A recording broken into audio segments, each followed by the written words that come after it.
Krishna. So thank you very much all the parents present here, and I am very much obliged for this team member who are running this program.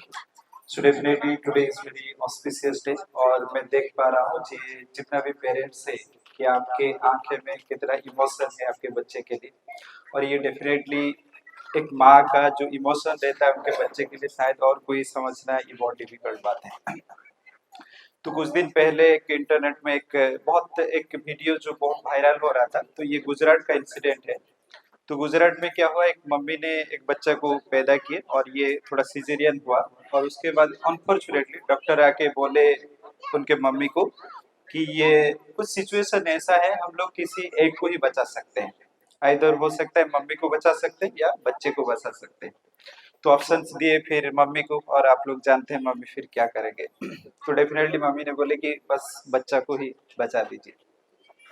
तो उसके बाद पैदा करने के बाद 7-8 minute के लिए मम्मी ने रहे, बच्चे को प्रेम किए और उसके बाद चल बसे। तो इसीलिए देखिए, मैं आज भी देख पा रहा हूँ कि ये जो एनुअल डे है, हो सकता है दूसरे लोग आएंगे थोड़ा परफॉर्मेंस देखेंगे, लेकिन आपके लिए जो इमोशन का गहराई है ये और कोई समझना काफी डिफिकल्ट बात है।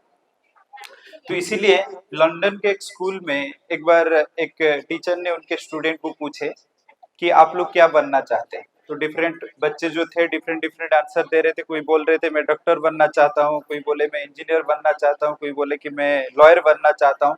तो एक बच्चे थे जो एकदम मायूस थे, कुछ बोल नहीं रहे थे। तो उसके बाद टीचर उनको पूछे कि आप क्यों मायूस है, क्या क्या बनना चाहते हैं आप। तो उसके बाद वो बोले कि मैम मैं एक्चुअली जीवन में खुश रहना चाहता हूँ।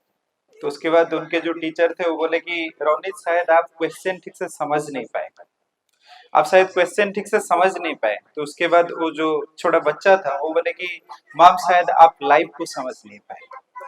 शायद हो सकता है हम लोग बहुत सारा ड्रीम्स लेके आए हैं कि बच्चे को डॉक्टर बनाएंगे, इंजीनियर बनाएंगे, लेकिन सबसे जो इम्पोर्टेंट टास्क है, बच्चा अगर कुछ भी बन जाए लेकिन अगर खुशी में रहेगा, ये बहुत बड़ा बात है। और आज के टाइम में अगर हम लोग देखेंगे, हो सकते हैं ये हम लोग नहीं कह रहे कि डॉक्टर इंजीनियर मत बनाइए, लेकिन डॉक्टर इंजीनियर आईएएस होने के बाद भी अगर व्यक्ति बहुत खुश है, आनंदित है, लाइफ को एंजॉय करे, ऐसे कह नहीं सकते। तो इसीलिए देखिए आज के टाइम में खुश रहना काफी डिफिकल्ट बात है। और अगर हम लोग देखेंगे कि क्या ऐसे फॉर्मूला है जो खुश रहने के लिए, अगर मैं खुद के जीवन से, भगवत गीता से, स्क्रिप्चर से मैं अगर बताऊंगा, तो खुश रहने के लिए दो ही चीज बहुत इंपॉर्टेंट है। एक है एक्सेप्टेंस, मतलब लाइफ में जिस टाइप का सिचुएशन आ रहा है उसको एक्सेप्ट करने के लिए क्षमता रहना चाहिए। एक तो है, हम लोग कुछ भी नहीं कह सकते कि लाइफ इज वेरी अनप्रेडिक्टेबल, कौन सा मोमेंट में क्या आएगा हम लोग बोल नहीं सकते। हो सकता है हम लोग कोशिश कर रहे हैं कि बेटा इंजीनियर या डॉक्टर बन जाएगा, लेकिन हो सकता है और कुछ बनेगा। तो इसीलिए एक तो चीज है, जैसे भी सिचुएशन आ रहा है एक्सेप्ट करना, और दूसरा है हर व्यक्ति को एक्सेप्ट करना। देखिए भगवान ने हर बच्चे को डिफरेंट बनाए। आपका जो बच्चे बनाए हैं ये शायद फ्यूचर में कभी ऐसे बच्चे बनेंगे नहीं, और पास्ट में ना कभी बनाए थे। Everyone is unique. तो इसीलिए देखिए पेरेंट्स के लिए बहुत जरूरी है बच्चे को एज यूजुअल एक्सेप्ट करना। जैसे ही बच्चे का क्वालिटी है, जैसे माइंड सेट है, ऐसे हिसाब से उनको एक्सेप्ट करना बेहद जरूरी है। तो इसीलिए देखिए, और एक्सेप्ट का हम लोग जब बात कह रहे हैं, ये भी नहीं है कि बच्चों को बहुत काफी पैम्परिंग करना। क्योंकि आज के टाइम में क्या होता है कि पेरेंट्स क्या करते हैं कि बच्चे कुछ मांग रहे, ये कर रहे, जो भी कर रहे हैं, अरे दे दो यार, दे देने से खुश हो जाता है तो दे दो। कभी कभी पेरेंट्स तो ये बोलते हैं कि हम लोग जो कुछ नहीं कर पाए बच्चे को सब कुछ खुशी देंगे, लेकिन ऐसे नहीं होता है। तो इसीलिए जब महाभारत का युद्ध हुआ, और युद्ध होने के बाद उसके बाद फिर युधिष्ठिर महाराज ने राजा हुए। तो युधिष्ठिर महाराज जब राजा हुए थे, तो उस टाइम में होम मिनिस्टर जो थे वो है भीमसेन थे। मतलब लोगों का जो भी प्रॉब्लम होगा तो जाएंगे भीमसेन के पास जाएंगे और वो उनको सोल्यूशन देंगे। तो ऐसा हुआ, एक व्यक्ति एक बार आए प्रॉब्लम्स लेके, और प्रॉब्लम्स लेके जब आए तो भीमसेन को बोले कि प्रॉब्लम्स क्या है। तो प्रॉब्लम बोल रहे थे कि हमारे घर में एक गाय ने एक बछड़ा को पैदा किया। तो पैदा करने के बाद वो गाय ने बछड़ा को चाट चाट के उससे ब्लीडिंग कर दिया। ये कैसे संभव हो सकता है। तो भीमसेन सोचे कि ये प्रॉब्लम तो मैं कभी सुना ही नहीं था, और इसका सोल्यूशन क्या हो सकता है मैं तो कुछ नहीं कह सकता हूँ। ऐसे टाइप का प्रॉब्लम्स कैसे हो सकता है। तो उसके बाद बोले कि ठीक है, आप एक काम करिए, आप युधिष्ठिर महाराज के पास जाइए, शायद वो कुछ सोल्यूशन दे सके। तो उसके बाद वो व्यक्ति युधिष्ठिर महाराज के पास गए। तो अभी ये जो भीमसेन सोच रहे हैं कि युधिष्ठिर महाराज ये प्रॉब्लम्स का क्या सोल्यूशन दे रहे हैं, जाएंगे और देखते हैं क्या होता है। तो जब गए तो युधिष्ठिर महाराज उनका सोल्यूशन देकर ऑलरेडी भेज चुके थे। तो उसके बाद ये गए और जाके युधिष्ठिर महाराज को पूछे कि महाराज ये जो प्रॉब्लम्स था आप कैसे सॉल्व किए, ये तो काफी डिफिकल्ट प्रॉब्लम है, मैं तो कभी सुना ही नहीं था, इस प्रॉब्लम का सोल्यूशन कैसे किया। तो युधिष्ठिर महाराज बोले कि देखिए कि ये जो प्रॉब्लम्स है ये एक्चुअली महाभारत युद्ध जो हुआ था ये द्वापर युग में हुआ था और उसके बाद कलयुग आने वाला है। तो बोल रहे हैं ये कलयुग का सिम्टम्स है, कलयुग में ऐसे होने वाला है, तो इसीलिए ये प्रॉब्लम्स है। तो कलयुग में क्या होगा, तो कह रहे हैं कलयुग में ऐसा होगा, पेरेंट्स पेरेंट्स खुद उनके बच्चे को इतना ओवर केयरिंग करेंगे, इतना ओवर केयरिंग करेंगे, इतना पैम्परिंग करेंगे, बच्चा खुद का जो क्वालिटी है वो डेवलप नहीं कर पाएगा, हमेशा घर में ऐसे बच्चा होकर रह जाएगा। और आज के टाइम में ऐसे ही देखिए, आप जब बच्चे थे आपके पेरेंट्स कुछ भी अगर बदमाशी करते थे लगता था चक्का, और आज के टाइम में आप डर रहे हैं बच्चे को कुछ बोलने के लिए। आप हमेशा पंपरिंग करते रहते हैं, कैसे मोबाइल दे दो, ये दे दो, वो दे दो, ठीक हो जाएगा। लेकिन ये आपको समझना पड़ेगा कि ये जो पंपरिंग कर रहे हैं इसका पेमेंट बाद में आएगा, क्योंकि जितना हम उनको पैम्परिंग कर रहे हैं, रेस्पॉन्सिबिलिटी नहीं सिखा रहे, बाद में जिंदगी भर उनका रेस्पॉन्सिबिलिटी हमको ही लेना पड़ेगा। तो इसीलिए देखिए बहुत ये बुद्धिमान का काम नहीं है, बच्चे जो मांग रहे हैं, जिससे जिद्दी कर रहे हैं, जैसे जो भी कर रहे हैं, हमेशा उनको खुशी में रखो। नहीं, ऐसे नहीं होता है, पेरेंटिंग होता है उनको रेस्पॉन्सिबल बनाना। और देखिए छोटे बच्चे हैं, धीरे धीरे रेस्पॉन्सिबिलिटी ले सकते हैं। जैसे मान लीजिए मैं अगर जिंदगी से कहता हूँ तो मेरा मम्मी जो है और पेरेंट्स के मैं बहुत धन्यवाद देता हूँ। देखिए आज के पेरेंट्स क्या करते हैं, सब कुछ देते हैं बच्चे को, सब कुछ देते, एक ही चीज नहीं देते, वो है फ्रीडम। उनको खुद कुछ करने के लिए नहीं देते हैं। लेकिन पहले जमाने में आप देखिए बहुत सारा कुछ नहीं दे रहे थे, लेकिन एक ही चीज दे रहे थे, फ्रीडम। बच्चे खुद रेस्पॉन्सिबिलिटी ले रहा था कुछ करने के लिए, लेकिन आज हम ये चीज नहीं दे पा रहे क्योंकि डर रहे हैं। एक ही तो बच्चा है ना, एक ही बच्चा है, सब कुछ जो भी मांग रहा है दे दीजिए, नहीं तो क्या होगा। और ये एक्चुअली आगे जाके फिर बिगड़ जाता है। तो इसीलिए देखिए पेरेंटिंग का काम ये है कि बच्चों को ठीक टाइम में जैसे धीरे धीरे रेस्पॉन्सिबल बनाना एक काम है, और धीरे धीरे काम कराते रहिए। जैसे मान लीजिए मैं अगर कहूंगा कि बच्चों को 4 चीज डेफिनेटली आपको सिखाना चाहिए। जैसे एक चीज है उनका जो रूम में रह रहे वो रूम साफ करना, उनका खुद का कपड़ा साफ करना। हो सकता है ये बच्चे काफी छोटे हैं अभी साफ नहीं कर पाएंगे, लेकिन जहाँ पे अब सूखा रहे एटलीस्ट तो लेके आ पाएंगे, थोड़ा फोल्ड कर पाएंगे, किसी को पानी लेके दे पाएंगे। ये धीरे धीरे एक्चुअली सिखाना पड़ेगा, नहीं तो ये तो एक दिन पेरेंट्स होंगे ना। तो ये अगर ऐसे बच्चे होके रह जाएंगे तो इनको शादी कौन करेगा। तो इसीलिए देखिए रेस्पॉन्सिबल बनाए, धीरे धीरे रेस्पॉन्सिबल बनाने से रेस्पॉन्सिबिलिटी लेते हैं। और बच्चे देखिए आइंस्टाइन का एक स्टेटमेंट है, वो बोलते हैं मैं अगर कोई बच्चे को कुछ सिखाना चाहता मैं थ्योरेटिकली कभी नहीं सिखाता हूँ, मैं हमेशा कुछ इंसिडेंट देता हूँ, वो जब करते हैं तो धीरे धीरे वो सीख जाते हैं। तो इसीलिए देखिए ऐसे सिखाना पड़ता है। तो इसीलिए देखिए छंदोग्य उपनिषद में एक बहुत बढ़िया स्टोरी है। तो स्टोरी ऐसा है, तो उधर का जो छंदोग्य उपनिषद में ऐसे दिया गया है, तो व्यक्ति थे उनका नाम था उद्दालक, ठीक है।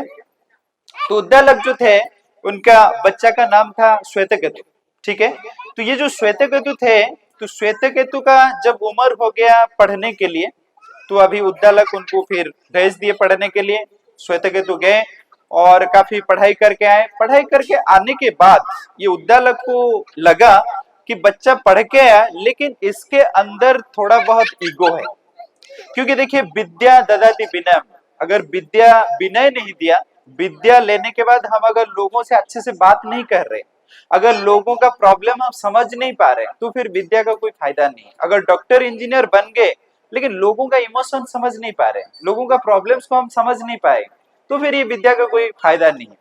तो अभी उद्दालक सोच रहे हैं कि ये जो श्वेतकेतु है, तो ये विद्या तो ले लिए लेकिन कहीं ना कहीं ये ईगो उनके अंदर है। तो फिर पिता सोचे कि इनको सही से ज्ञान देना बेहद जरूरी है। तो उनको एक बार लेके जाते हैं, तो एक बहुत बड़ा पेड़ है, पेड़ के पीछे ऐसे छोटा छोटा मतलब फल गिरा हुआ था। तो अभी उद्दालक अभी श्वेतकेतु को पूछ रहे हैं कि आप ये जो फल देख रहे हैं इसमें क्या देखने के लिए मिल रहा है। तो अभी श्वेता तो बोल रहे हैं ये क्या है, ये तो छोटा सा फल है, इतना बड़ा वृक्ष है और यहाँ पे छोटा सा फल है, इसमें क्या है। तो अभी उद्दालक कह रहे हैं ये जो छोटा सा फल आप देखने के लिए मिल रहा है ना, एक्चुअली छोटा सा फल तो है, लेकिन इसके अंदर भी उतना ही क्षमता है कि इतना बड़ा वृक्ष बनाने के लिए। तो इसीलिए देखिए व्यक्ति हो सकता है कोई छोटा है बड़ा है, लेकिन सबके अंदर भगवान जैसे क्षमता सबके अंदर है। तो इसीलिए किसी को भी हम इगोइस्टिक से डिसरेस्पेक्ट करना ये करना नहीं करना चाहिए। तो इसीलिए देखिए आज के टाइम में मैक्सिमम में बहुत सारा जितना भी भुवनेश्वर में स्कूल है कॉलेजेस में रेगुलर बेसिस पे जाता रहता हूँ, तो एक चीज तो देखिए हम जिस टाइम में स्कूलिंग में पढ़ रहे थे शायद उतना फैसिलिटी नहीं था। आज के टाइम में अगर देखेंगे इंफ्रास्ट्रक्चर के वाइज फैसिलिटीज के वाइज काफी डेवलपमेंट हुआ है, लेकिन एक चीज जो हमेशा मतलब महसूस होता है ये जो डिसिप्लिन और बच्चों को कैरेक्टर ये जो सब चीज सिखाना ना ये कहीं ना कहीं घट जाता है। और बच्चे देखिए ये जो उम्र में मैक्सिमम क्या होता है वो उनके दोस्त से ही ज्यादा सीखते हैं, पेरेंट्स को ज्यादा इतना इम्पोर्टेंस नहीं देते हैं। तो इसीलिए आज के टाइम में पेरेंट्स को ना एक टाइम के बाद उनका फ्रेंड बनना काफी जरूरी है। आप अगर फ्रेंड उनके साथ नहीं बनेंगे तो उसके बाद देखिए वो आपको इतना सुनेंगे नहीं। इसीलिए चाणक्य पंडित का एक श्लोक है, तो कह रहे हैं पंचवर्षानि लालयेत्, 5 साल तक उनको बहुत सारा प्रेम देना चाहिए। उसके बाद क्या कह रहे 10 वर्षानि ताड़येत्, 5 साल के बाद ना उनको थोड़ा बहुत मतलब कभी कभी पनिशमेंट देना चाहिए। उसके बाद क्या बोल रहे न प्राप्ते 16 वर्षाणि मित्रवत, ऐसा था। तो वो कह रहे हैं कि 5 साल तक उनको प्रेम दीजिए, फिर उसके बाद 10 साल तक उनको मतलब जितना पनिशमेंट देना चाहिए जैसे देना चाहिए दीजिए। 16 इयर्स होने के बाद उनको फ्रेंड के जैसा कंसीडर कीजिए, नहीं तो फिर क्या होगा ना आपको रेस्पेक्ट देंगे नहीं और सबसे बोलेंगे कि मेरे पेरेंट्स ही सबसे मेरा जिंदगी खराब किया है। तो ये सब चीज होता रहता है।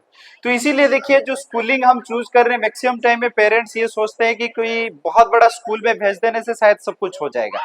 काफी पेरेंट्स का क्रेज है कि आज के टाइम में जो हमारे सिटी में जो सबसे बड़ा स्कूल है शायद उसमें भेज देंगे तो बहुत कुछ सीख जाएंगे, लेकिन ऐसे नहीं होता है। तो इसीलिए देखिए एक बार क्या हुआ, एक साधु ने अमेरिका गए थे, तो अमेरिका ने प्रवचन दिए, प्रवचन देने के बाद वहां पे अमेरिका का एक लड़का लगभग 20-22 साल का होगा, तो आके जो महाराज थे उनसे बात किए, काफी अच्छा हिंदी बोल पा रहे थे। तो जब अच्छा हिंदी बोल पा रहे थे तो महाराज ने काफी आश्चर्य हुए कि आप इतना अच्छा हिंदी कैसे बोल लेते हैं, आप तो अमेरिका में बड़े हैं तो आप हिंदी कैसे इतना अच्छा बोल लेते हैं। तो बोले कि देखिए एक्चुअली मेरा लाइफ में ऐसे हुआ था कि मैं जब 7 साल का था तो मेरे पेरेंट्स का डिवोर्स हो गया। तो पेरेंट्स के डिवोर्स होने के बाद फिर मेरा पिताजी ने मुझे केयर किए थे, मुझे जो भी चाहिए था पिताजी ने सब कुछ दिए थे। अच्छा स्कूल में भर्ती किए, कार दिए, बाइक दिए, जितना भी पैसा चाहिए था मुझे दिए। तो मैं जब कॉलेज में पढ़ रहा था तो उस टाइम में एक बार मैं पिताजी के पास आया और उनको बोला कि आप तो सब कुछ दिए हैं, लेकिन एक चीज का कमी रह गया, मैं एक्चुअली माँ का प्रेम क्या होता है, माँ का प्यार क्या होता है ये थोड़ा अनुभव करना चाहता हूँ। तो फिर पिताजी ने बोले कि अगर सच में माँ का प्यार क्या होता है, मम्मी का प्रेम क्या होता है ये जानना चाहते हो ना, तुम्हें भारत जाना पड़ेगा, यहाँ पे नहीं मिलेगा, भारत जाना पड़ेगा।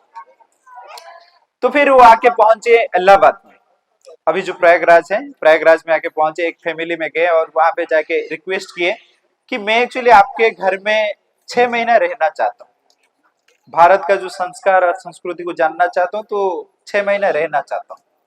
तो फैमिली काफी टेंशन हो गई, ये अमेरिका से आए, इनका खान पान ये सब तो डिफरेंट रहेगा, इनको कैसे रखें, क्या कैसे हो सकता है।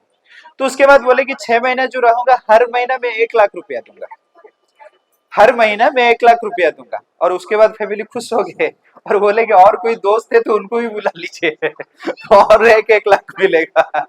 तो उसके बाद 6 महीने रहे यहाँ पे, तो भारत का जो संस्कार संस्कृति और घर का जो प्रेम होता है वो महसूस किए और उसके बाद फिर अमेरिका चले गए। तो उसके बाद वो महाराज से बात होने के बाद तो महाराज ने एक बहुत बढ़िया स्टेटमेंट बोले कि देखिए हम लोग we can purchase car, we can purchase car but we can not purchase sanskar. तो ये जो संस्कार है ना तो हमेशा धीरे धीरे हमारे अंदर से आता है, ये ना कोई बहुत बड़े स्कूल से भेज देने से आता है, ना कोई बहुत पैसा हो जाने से आता है, ना कोई मतलब बहुत बड़े बड़े लोगों से मिल लेने से आता है, लेकिन ये जो संस्कार है ना ये घर से मिलता है, स्क्रिप्चर से मिलता है, अच्छे लोगों से संगत से मिलता है। इसको हमेशा बचा के रहना चाहिए। अगर संस्कार नहीं है और बहुत बड़े डॉक्टर इंजीनियर बन भी जाएंगे तो बहुत फायदा नहीं होगा। और आज के टाइम में हम लोग महसूस कर पा रहे हैं कि अगर किसी व्यक्ति के पास जा रहे हैं और उनके अंदर में हृदय नहीं है, एक मशीन और एक व्यक्ति के अंदर डिफरेंस फिर क्या है। तो ये चीज काफी जरूरी है। तो इसीलिए मैं रिक्वेस्ट करता हूँ, स्कूलिंग जो भी है सब कुछ हम लोग दे रहे हैं, डेफिनेटली दो तीन चीज को आप लोग ध्यान दीजिए। बच्चे जैसे भी है उसको ऐसे ही एक्सेप्ट करिए, उनको ये स्किल सिखाइए कि जिंदगी में भी जैसे भी सिचुएशन आए कैसे एक्सेप्ट करें। हमेशा जिंदगी खुद के हिसाब से नहीं आता है, डिफरेंट डिफरेंट सिचुएशन आता है, और जितना अनकंफर्टेबिलिटी सिचुएशन आता है उतना व्यक्ति को मजबूत करता है। आप लोग शायद हो सकता है मेरे से ज्यादा एक्सपीरियंस है, आप लोग काम कर रहे हैं, फैमिली चला रहे, आप रेगुलर बेसिस पे इस सिचुएशन को देखते होंगे।